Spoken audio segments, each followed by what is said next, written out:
On that note, we'll start the public session. I'll ask that if you have signed up to speak, please keep your comments to 5 minutes, and when you step up, state your name and address. I have 3 people who have signed up, the first being Valerie Donovan.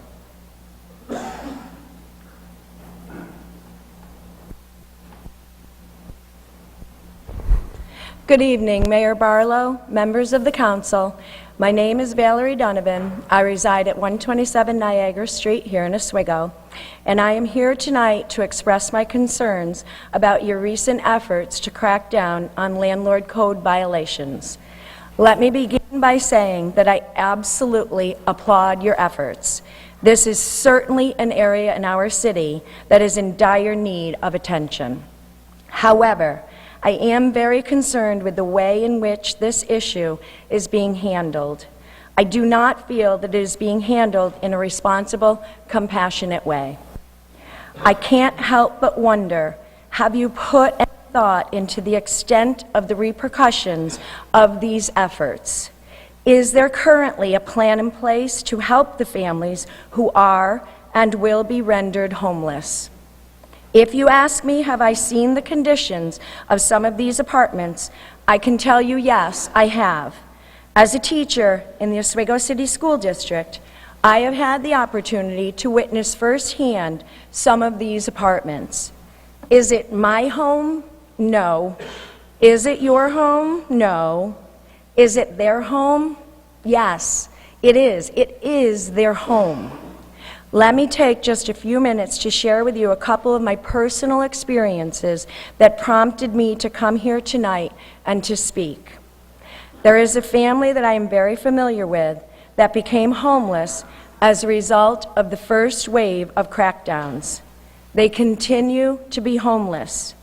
They have been observed on several occasions walking the streets of Oswego, a 5-year-old child, a 3-year-old sibling in a stroller, the mom who is pregnant, and the dad. They are walking in the pouring rain with a tent over their shoulders.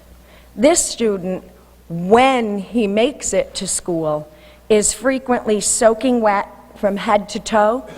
He falls asleep during class, and he's asking for food throughout the school day. There is another family that I am very familiar with who is soon to become homeless due to the second wave of crackdowns. This is a single mom with 4 beautiful children. She is working desperately to find an apartment. She's out on her bicycle searching for a place for her family to live. And as all of you know, this is not proving to be an easy task. So now let me take just a few more minutes of your time to explain what will happen when a displaced tenant with school-age children can't find a place to live or an apartment to at least double up in. They will be referred to the motel in Pulaski called La Siesta. I encourage you to do a little research on this motel and just look into the clientele that stays there. In addition, it is actually 5 miles out of Pulaski. The nearest grocery store and gas station are also 5 miles away, but both of which are down. They're compounded by the requirement for these tenants to go to DSS every Friday to obtain the weekly voucher that's required to just stay there. The tenants I am speaking of, and many like them, have done nothing wrong. They've paid their rent. They are the victims. If you continue with these mass evictions, our city is going to end up with families living under our bridges. And I know this is not your intent. And so I urge you to please take a step back, offer some type of emergency services, put a plan in place, such as perhaps a homeless shelter, before you continue to move forward. Thank you very much for your time.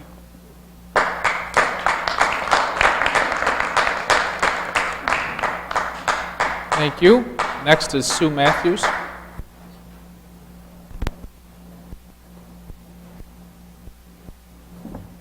You know, I was at the meetings regularly, and I listened to the presentation when you pitched your new ideas of making it easier to prosecute the slum landlords. And I listened to you guys vote on it. And you sure weren't clear that it involved knocking on people's doors and telling them they'd be put out of their homes in 5 days. And I'd like to know which of your counselors here, when they voted on it, were you aware of the consequences of the laws you were voting on here? Were you aware? Why don't any of you that were aware of this, please raise your hand? So you were just in the dark like I was. We thought this was going to fix our slumlord problems. Well, people have asked me what I think of the new mayor for a long time, and my answer was always, I'm reserving judgment. But Mayor, I didn't like what you did. I didn't like how you did it. You presented it in a sleazy backdoor manner without presenting the consequences. This is the United States of America. It's a serious thing to take somebody's ability to make a living or take somebody's home. It requires a judge and a court order. You took the most inflammatory statement that I've seen in the press and ran with it. When somebody says they've been behind in their taxes for 10 years, you know as well as I do that that person has been trying to catch up with their taxes for the last 10 years. When you get behind and you have a hardship, it's hard to catch up.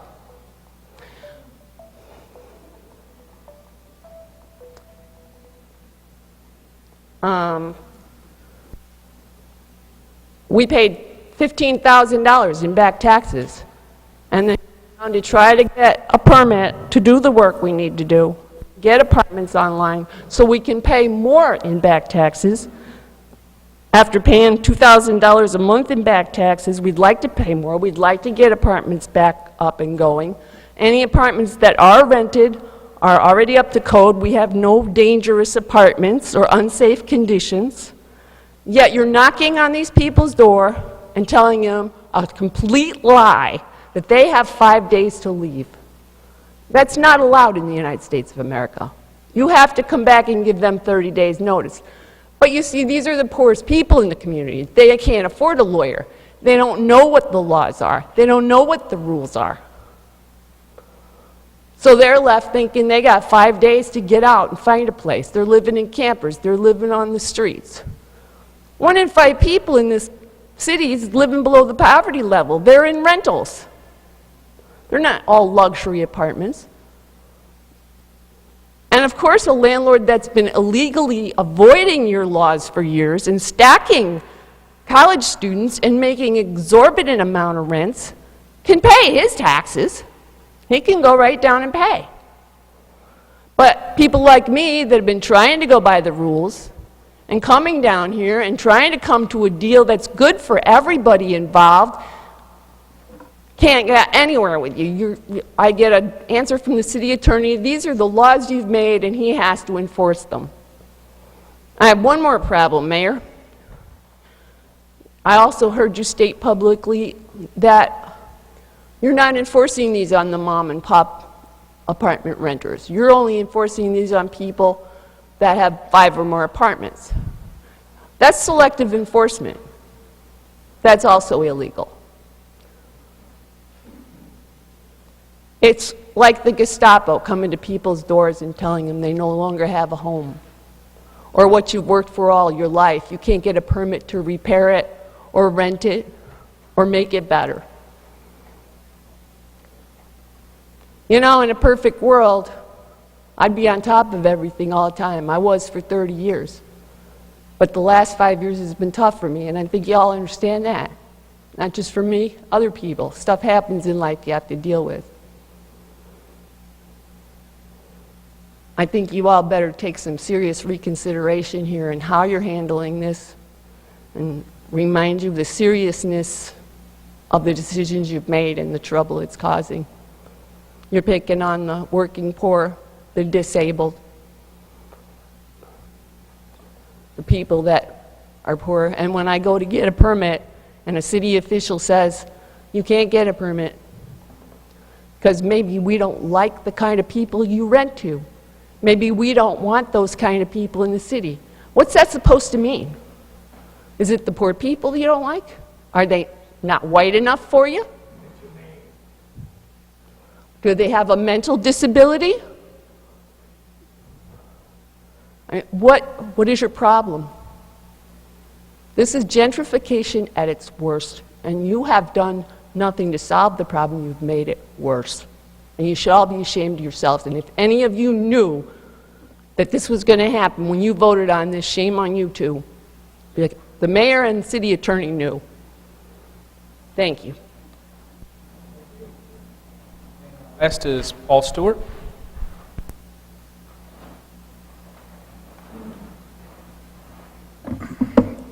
Hi. I'm here to raise a problem, but also address it and hopefully end on a positive. I'm here to talk about these planters on West Seneca Street that are before you on the agenda. I also handed out a handout with some pictures I'd like you to at least look out. So I'll keep this really bulleted. The genesis of this is that Seneca Street, really, West Seneca Street has become an unsafe street. Since I've lived there in 2008, there's been multiple vehicular collisions on Seneca Street, some at very high speeds. It's a very wide road. It's 30 feet wide. There are no stop signs. It has become a thoroughfare. The straw that broke the camel's back was the picture on the front page of your handout where I think it was Luann Coleman, or there was a collision with another car. It threw one of those cars onto the sidewalk where people would normally be walking. So we tried to find solutions to this, and originally it was going to be stop signs, but for a number of reasons that the traffic committee could explain to you, there's a lot of resistance to stop signs on Seneca. So what were we left with? Well, we did a lot of research, including consulting with some of the folks that are involved in Complete Streets. Lane widths are a huge predictor of how fast people travel. In fact, they are more related to how fast drivers speed than speed limits are, by enforcement measures are. Basically, drivers drive at the speed they feel comfortable with, and when you have a really wide road with very few features nearby, it tends to lend itself to speeding. I thank the mayor and Tom Kells and the city of Oswego for working with us in narrowing those lanes to 10 feet, which is normal for a residential area, and putting a dedicated parking lane. But part of that strategy was to have, in the coming spring, a small number of planters. There were 6 planters that are to be, they don't go in the driving lane, they go in the parking lane between the last parking lane and the beginning of the crosswalk, nowhere where people are supposed to drive. If you look on the second page of what I've handed you, this is done in many, many communities as a strategy. It's called edge friction, and it's a way in which, as the number of features and objects near the road increase, drivers will tend to slow down because you increase cognitive load on the driver. It's extremely safe. These are only placed where cars would park. Our goal is about a 10-mile-an-hour reduction in speed. If you look at the front page where there's a little chart, it does explain from National Association of City Transportation Officials how we arrived at the 10-foot lane, what we're doing. That 10-foot, that narrowed lane width includes the edge friction from the planters. Finally, this is a data-based intervention. I'm not asking people to do this on faith. The police department collected about 1,000 vehicle speeds on Seneca Street and 2 control streets prior to this intervention this summer. There was a delay in how quickly we could get the streets painted, so we're going to have to wait till the following year to get post-intervention speeds. Once we have that, we will know how well this intervention works. Okay? This is the cheapest way that we could conceive of to engage this problem, because the alternative would have been to narrow the lanes by installing new curbs and narrowing with curb cuts and things like that. This is paint and planters. Planters are removed during the winter, and the plows can plow as normal. I think there are several reasons why this is a good move to make for this council and this city. This is a very low-cost intervention that's dealing with something that's related to safety of pedestrians. At 20 miles an hour, by the Foundation for Traffic Safety, the probability that you'll be killed when you're hit is 25%. At 30 miles an hour, that becomes 50%. So we're talking about trying to reach a 10-mile-an-hour drop, and that's what should happen with these interventions based on the data we have. With success, you'll have data that shows that this works. It's very low cost. It's reversible. It can be a model for other streets and similar low-cost interventions, including things like Bridge Street, where you can test and see the effects before you go all in with very large capital investments and changes in the curb structure and things like that. So I hope you would agree to do this. This is it's a very positive thing. We'll get the results in the spring. I appreciate your time. Thank you. Thank you. And anyone else like to address the council?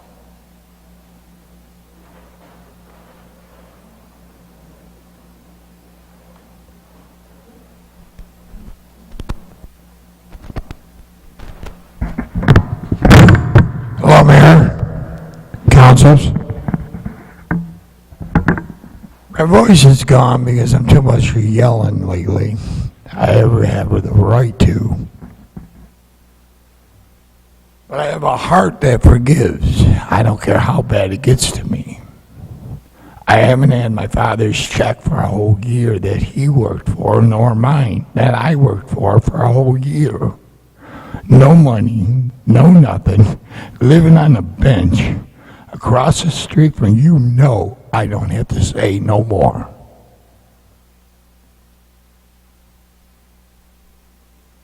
Anyone else? Seeing none, I'll close the public hearing and we'll call the meeting to order. Please stand for the Pledge of Allegiance. I pledge allegiance to the flag of the United States of America and to the republic for which it stands, one nation, under God, indivisible, with liberty and justice for all. Clerk, please call the roll. His Honor the Mayor. Here. Councilor Reynolds. Here. Councilor McLaughlin. Here. Councilor Emmons. Here. Councilor Walker. Councilor Gozick. Here. Councilor Van Buren. Here. Councilor Cordino. Here. All are present, Your Honor. Thank you. Under the mayor's report, I do have a proclamation for Extra Mile Day, which is in the city of Oswego will be November 1st, 2016. That's whereas Oswego, New York is a community which acknowledges that a special vibrancy exists within the entire community when its individual citizens collectively go the extra mile in personal effort, volunteerism, and service. And whereas Oswego, New York is a community which encourages its citizens to maximize their personal contribution to the community by giving of themselves wholeheartedly and with total effort, commitment, and conviction to their individual ambitions, family, friends, and community. And whereas Oswego, New York is a community which chooses to shine a light on and celebrate individuals and organizations within its community who go the extra mile in order to make a difference and lift up fellow members of their community. And whereas Oswego, New York acknowledges the mission of Extra Mile America to create 500 extra mile cities in America, and is proud to support Extra Mile Day on November 1st, 2016.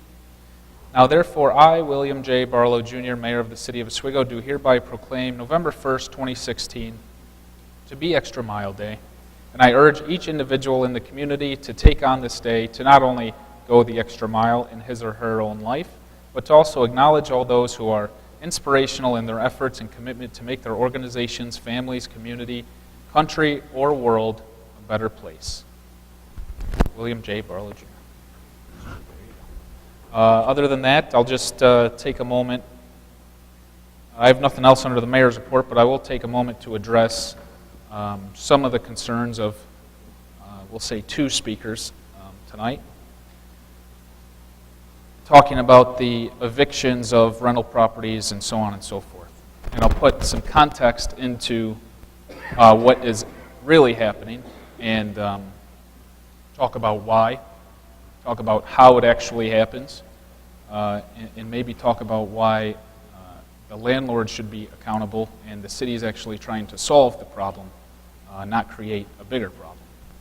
So the history, as we all know, and has been well documented in the press lately, is 30 years or over 30 years of absolute neglect and lack of code compliance, code enforcement, whatever you want to call it. Virtually landlords, slumlords, I should say, having a free-for-all in our neighborhoods. And if you don't have to take my word for it, you can actually drive down Schuyler Street and some of the streets in the 1st and 3rd Ward and creeping up into the 5th Ward, certainly in the 2nd Ward and in the 4th Ward, really all over the city, and see just what happens when slumlords can have their way with no checks and balances system, no regulation, without really anything, and total lack of code enforcement, of real, honest code enforcement, non-corrupt code enforcement over the last 30 years has taken its toll on the neighborhoods. That's obvious. Just drive around.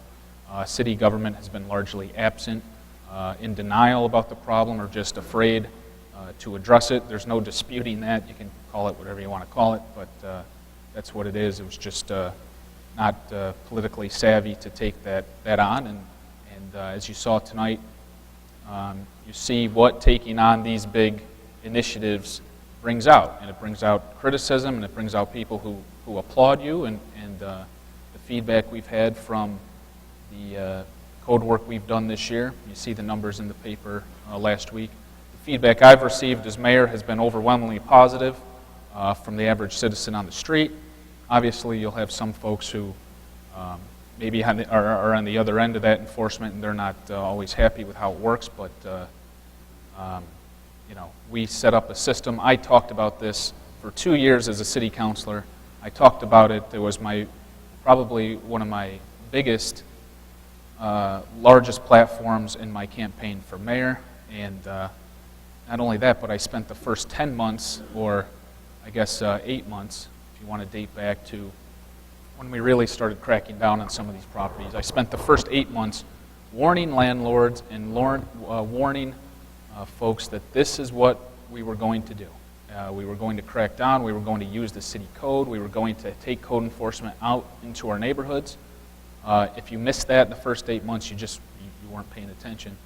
And finally, I think people still probably doubted just how strong and just how determined we were to actually dive into our neighborhoods and make a difference. But in approximately the month of August, we ramped up those efforts, and sure, maybe we surprised people, but I think for the folks who pay attention, they knew what was on the agenda and what was coming, and that's real strong code enforcement. So let's tie that into the fact that we've made some minor legislative changes up to this point to our city code.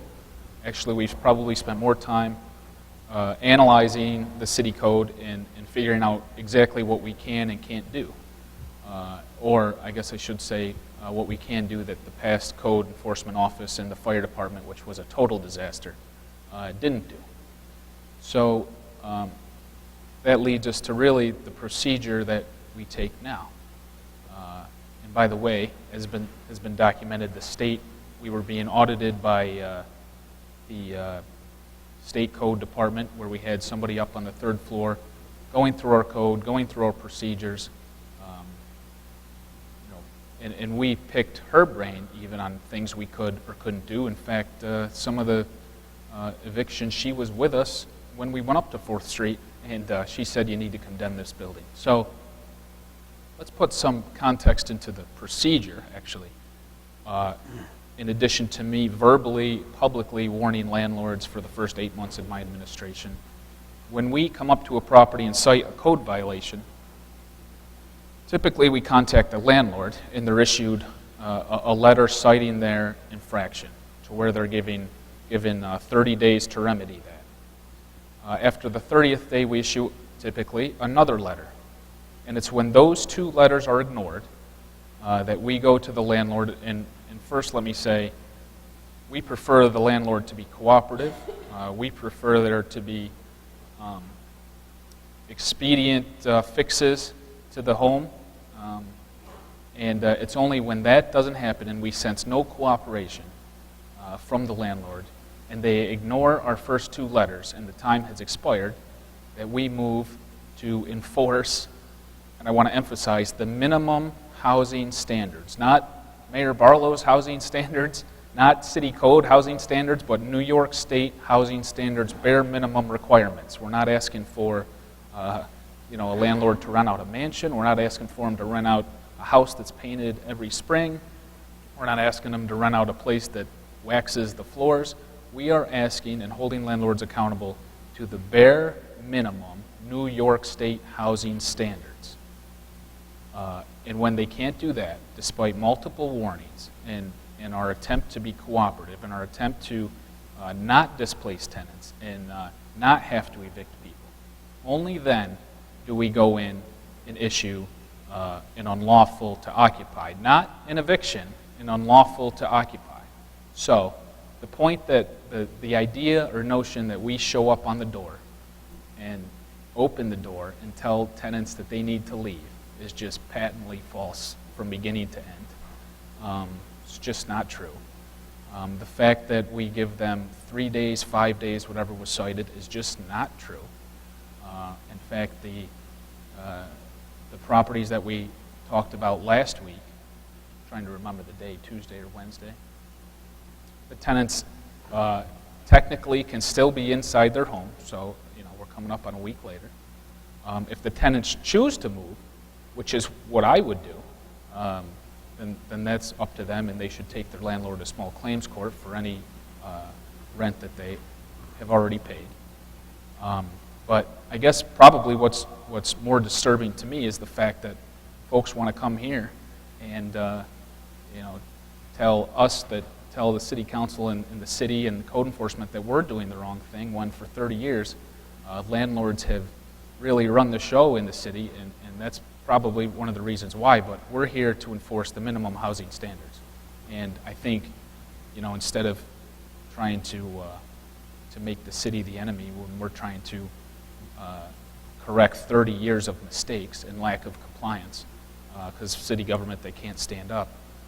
They really should be asking, where is the landlord in the whole situation, as they collect $700, $800, $900, $1,200 rents from these places month after month after month, but for some reason can't turn around and paint the building or fix the floor, because you can be mad that and first when we do or somebody does have to leave the house, we give them a list of agencies they can contact. They can contact the county, of course.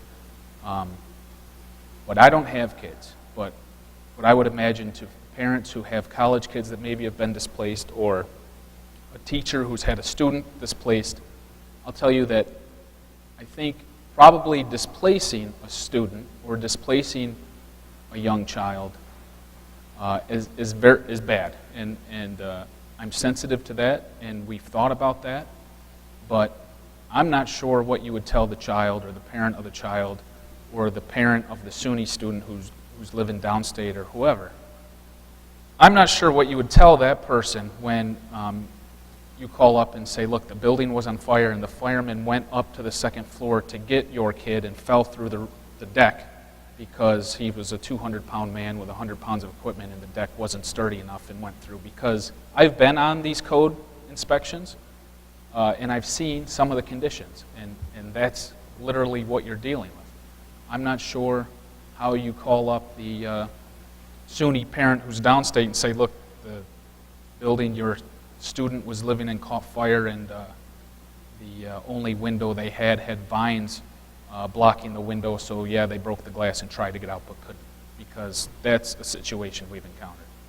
I'm not sure how, when you look at the building on Bridge Street that we emptied out a couple weeks ago, if that building caught fire and the only point of egress is collapsed or blocked or not passable, I'm not sure what you would tell the parent of the SUNY student who lived there.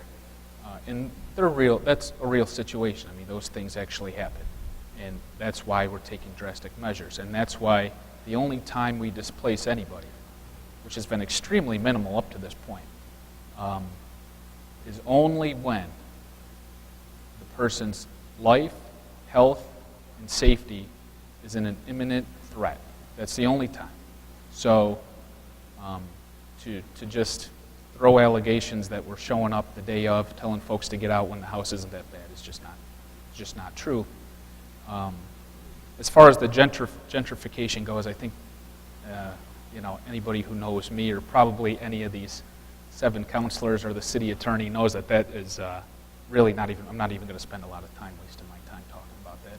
I think most of the people in the crowd probably know that that's a bunch of nonsense. So, with that, maybe that clarifies some of it. It's a hard issue. It's a tough issue. That's probably why city governments tiptoed around it and overall blatantly avoided it for 30 years. But we're here to correct some of it, and we're going to do that. I'll say as the weather begins to turn, that eviction and unlawful to occupy stickers are the absolute last resort. We will continue. It's a relatively new code office. So we'll continue to make improvements. We'll continue to make the system better. And, it's not the way I would prefer things to happen, but I'll tell you that it's really about the only way we've gotten the attention of landlords lately. And you can talk about fines, going to city court and fines and issuing fines and trying to work with slumlords and this, that, the other thing, whatever it is that you try to say is the better system. But the only response we've had is when you actually hit them in the pocketbook. And how do you do that? You take away the rent. So, and it's about standing up for tenants' rights as well, which is probably something that I don't talk about enough. I realize I'm probably rambling at this point, but it's an issue I'm passionate about and sensitive to. It's about tenants' rights, and they have the book that actually we in code enforcement hand out that outlines tenants' rights. And it's not fair to the tenant who sits in the apartment and gets charged $400, $500, $600, $700, $800, $900 a month in rent to live in some of the conditions that do not meet the minimum safety and housing standards of New York State. That's wrong. That's unfair to the child you talk about. That's unfair to the SUNY student that comes up here 2 weeks before school starts and they get suckered into renting, a dump from a landlord who is charging $900 a month. That happens. And that's really who we should be focusing on and their rights and the living conditions they're entitled to. So unless the council has anything to add, we can move forward here. Anything? Seeing none, will clerk please call resolution 382. To approve the minutes from the Common Council meeting held October 11th, 2016. Councilor Reynolds, Councilor Emmons. Any comments? Clerk, please don't interrupt my meeting or you're going to be removed. No, I'm going to ask you to be removed. Any other comments? Clerk, please call the roll. Counselor Emmons. Yes. Counselor Walker. Yes. Counselor Gozick. Yes. Counselor Van Buren. Yes. Counselor Cordino. Yes. Counselor Reynolds. Yes. Counselor McLaughlin. Yes. The resolution passes 7-0. Clerk, please call resolution 383. To approve the use of public space, Joan Travis, owner of property located at 48 West 4th Street, in order to install a one-car parking area. Councilor Reynolds, Councilor Van Buren. Any comments? Clerk, please call the roll. Counselor Emmons. Yes. Counselor Walker. Yes. Counselor Gozick. Yes. Counselor Van Buren. Yes. Counselor Cordino. Yes. Counselor Reynolds. Yes. Counselor McLaughlin. Yes. The resolution passes 7-0. Clerk, please call resolution 384. To approve the use of public space, Brian Waite, owner of property located at 43 West 5th Street, in order to install a one-car parking area. Councilor Reynolds, Councilor Emmons. Any comments? Clerk, please call the roll. Counselor Emmons. Yes. Counselor Walker. Yes. Counselor Gozick. Yes. Counselor Van Buren. Yes. Counselor Cordino. Yes. Counselor Reynolds. Yes. Counselor McLaughlin. Yes. The resolution passes 7-0. Clerk, please call resolution 385. To approve the budget amendment to the Enterprise Fund Contracted Services Account. Councilor McLaughlin, Councilor Van Buren. Any comments? Clerk, please call the roll. Counselor Emmons. Yes. Counselor Walker. Yes. Counselor Gozick. Yes. Counselor Van Buren. Yes. Counselor Cordino. Yes. Counselor Reynolds. Yes. Counselor McLaughlin. Yes. The resolution passes 7-0. Clerk, please call resolution 386. To approve the transfer of funds from the contingent account to code enforcement. Councilor McLaughlin, Councilor Van Buren. Any comments? Clerk, please call the roll. Counselor Emmons. Yes. Counselor Walker. Yes. Counselor Gozick. Yes. Counselor Van Buren. Yes. Counselor Cordino. Yes. Counselor Reynolds. Yes. Counselor McLaughlin. Yes. The resolution passes 7-0. Clerk, please call Resolution 387. To waive the rules of the Common Council to present Resolution Number 388 and 389 from the floor without committee consideration. Counselor Van Buren, Counselor Emmons. Any comments? Clerk, please call the roll. Counselor Emmons. Yes. Counselor Walker. Yes. Counselor Gozick. Yes. Counselor Van Buren. Yes. Counselor Cordino. Yes. Counselor Reynolds. Yes. Counselor McLaughlin. No. The resolution passes 6-1. Clerk, please call Resolution 388. To approve the purchase of 10 planters. Counselor Reynolds, Counselor Walker. This is what one of our speakers talked about, 10 planters, 6 to go on the Seneca Street project where we did that traffic study. 4 are just extra or places where we can put them downtown or really anywhere. I can tell you that I've had folks reach out who live on other streets inquiring about a similar study or folks who just like it, inquiring about a similar project on their street, so I figured 4 extra we would have in case we do a new project in the spring. I think it's a worthwhile project. It is part of a traffic study, but the results so far, if you ask the neighbors over there, are going to be pretty self-explanatory once we get those figures back. And I obviously support this. Any comments? Councilor Gozick. Yeah, I'd just like to say, Councilor Cordino had brought up at last committee meeting that at the traffic advisory meetings recently, we were made aware of the project on Seneca Street to narrow the street, and I wasn't aware of it till then and drove down the street to look at it. And it's my understanding, I don't know if Chief DeCare is here tonight or anyone from, I know there's someone here from the police department, but I didn't know if Chief DeCare had any numbers yet. I know they were looking at a study, and they had put up the speed box, and they were looking at numbers before they did the improvements and painted the lines in and painted in the parking spots versus after. I just didn't know if there was any information on that. I mean, it seems to me like the research is sound and it would make sense that it would slow cars down. As Mr. Stewart said, also it's got to be the cheapest, way, obviously painting rather than reconfiguring our streets and pushing the curbs out. But I just didn't know if there was any, more data on that before we went to invest in planters and around the city, if the painting itself had actually, if the study had been brought back, that it's actually been shown to have slowed down the traffic on Seneca Street.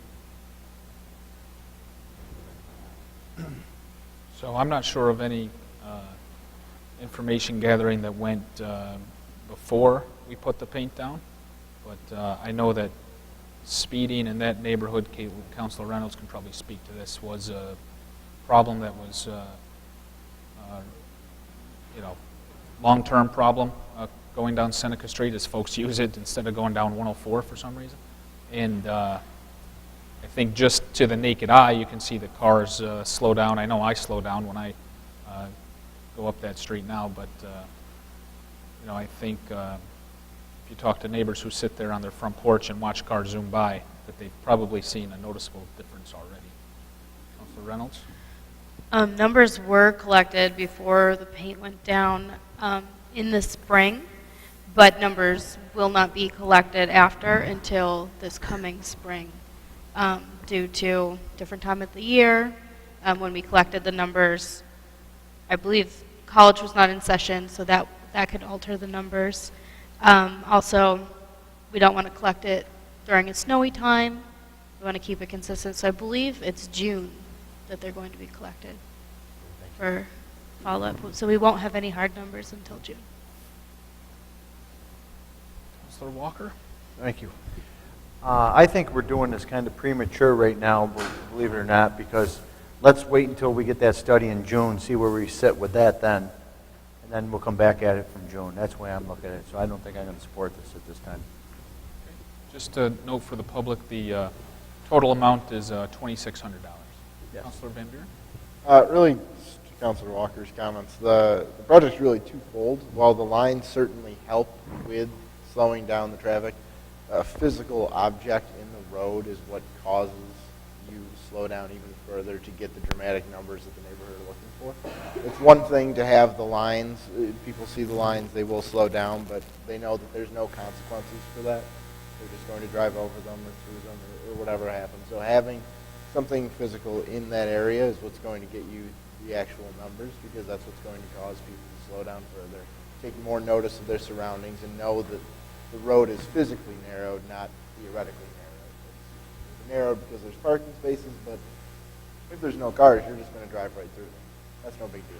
You're just going to see the lines and know that you're not going to get in any trouble. There's no issue if you drive over those lines. But having something in the roadway is what gives us. And if you look at the examples on that sheet, you'll see that people are putting benches on the side of the road in the area. You'll see people building small foot walls on the area of the road to cause that edge friction that you're looking for. So that's really the second part of this study that we're looking to add to it. I'll be supporting it. Councilor Cordino. Thank you, Mayor. I certainly agree with Councilor Van Buren and also Councilor Walker. I've attended, as Councilor Gozik mentioned, we've all attended the Traffic Advisory Committee meetings and learned a lot. And one of the things that I learned was that, yes, narrowing the road does, as Paul mentioned, it does slow traffic down. And I'm of the opinion that we should try and see the lines painted have only been there a short time. I think that would be a good first step, as opposed to going to the next step so soon and waiting to see how the line's being painted. You're correct. I'm sure that the lines wouldn't be as good on the road as putting a barrier like a planter, but I can tell you, attending these meetings at the Traffic Advisory Committee, speeding is a big, big issue and problem throughout the city. I think we can all agree on that. I mean, West 5th Street, my ward, Utica Street, Schuyler Street, Erie Street, you name quite a few of the streets that don't have stop signs and that are 6, 7, 8 blocks long. Speeding is a concern. And I'm all for trying to control the speeding, but again, I think we should do it in a responsible, fiscally responsible way. And we painted the lines. Let's do the study. Councilor Reynolds said that we won't know the full details till June. I see no reason to spend money, even though it's less than $3,000 to do this now. Let's wait and see. Schuyler Street's been there over 100 years, and it's not going anywhere. So I think we can address this problem in a financially fiscal way and do this so we are using our head and gathering information that would help us make an informed decision. Thank you, Mayor. Thank you. Any other councilors? Set? Clerk, please call the roll. Counselor Emmons. No. Counselor Walker. No. Counselor Gozik. No. Counselor Van Buren. Yes. Counselor Cordino. No. Counselor Reynolds. Yes. Counselor McLaughlin. Yes. The resolution fails 4-3. There's no other business to come before the committee? Oh, yep. Oh, there is. Oh, sorry. Clerk, please call resolution 390, or 389. To approve the acceptance of apple processing waste from Champlain Valley Specialty of New York, Incorporated. Councilor Walker, Councilor Van Buren. This is allowing Champlain Valley out in Oswego Town to transport its apple waste to the wastewater treatment facility. I should note that they'll be paying about 6 cents per gallon of their apple waste, I guess, that they'll be bringing in. That equates to about $1,800 a day, 6 days a week. Any other? Clerk, please call the roll.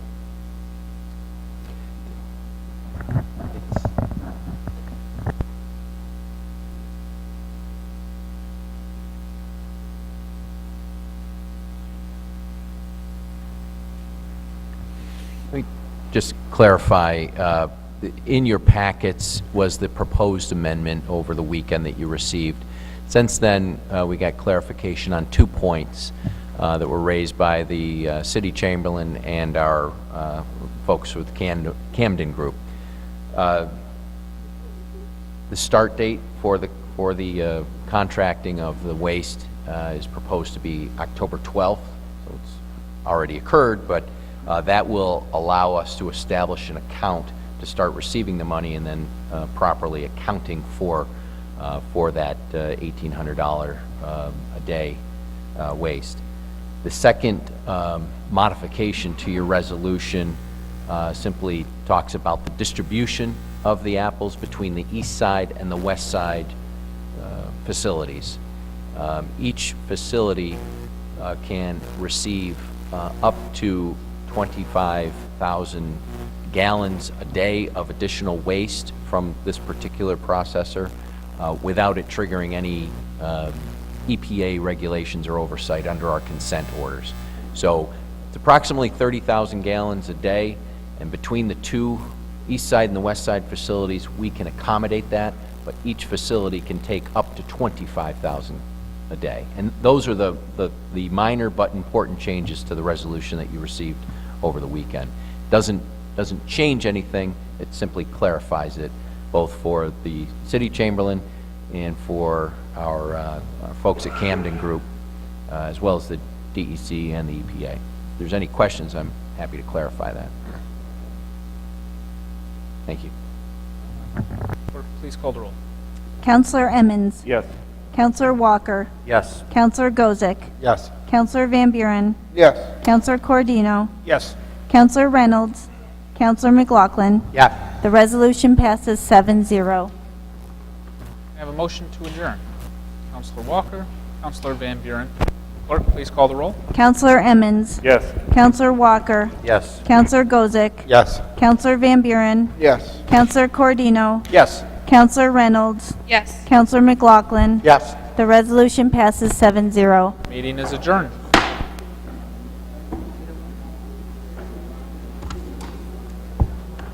Oh, I wrote it on the wrong one, that's why. I'm like,